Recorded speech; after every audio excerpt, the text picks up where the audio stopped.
ভারতীয় জাদুঘরে শুরু হলো গ্রামীণ সংস্কৃতির বিভিন্ন পর্ব নিয়ে প্রদর্শনী ও আলোচনা চক্র ফ্রম ফিল্ডস টু ফোক। রাজ্যের বিভিন্ন প্রান্তের লুপ্তপ্রায় নানা শিল্প নিদর্শন জায়গা পেয়েছে সেখানে।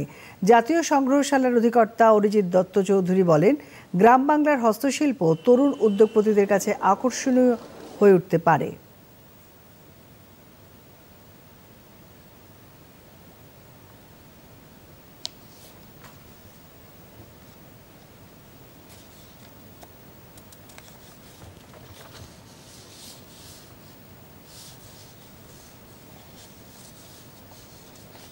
সারা পৃথিবীর লোক আমাদেরকে চেনে বিকজ অফ আওয়ার স্কিল বা আমাদের এই ক্রিয়েটিভিটি বা এই ধরনের কালচারাল অ্যাক্টিভিটির জন্য। তো সেটাকে আমাদেরকে কন্টিনিউ করতে হবে। ইয়াংস্টার্সদের জন্য this can be also way of entrepreneurship. হ্যাঁ, মানে আমরা যদি এটাকে এনকারেজ করি, আমরা অ্যাকচুয়ালি ওটাকে যদি প্রপারলি প্রমোট করি, that can be a wonderful way of also for economic gains.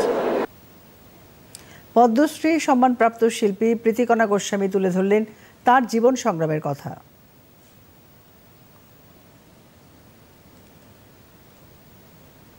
10 বছর বয়স, তখন আমার বাবা হঠাৎ মারা যান এবং আমরা 5 বোন। তো আমাদের অবস্থা খুবই খারাপ হয়ে গেল। তো আমি আমার জ্যাঠার বাড়ি চলে গেলাম। সেখান থেকে স্কুল ফাইনাল পরীক্ষা দিয়ে আমি আবার বাড়িতে ফিরে আসি। ফিরে এসে আমার ছোট ছোট বোনরা পড়াশোনা করে, আমিও কলেজে পড়বো, আমার ইচ্ছা।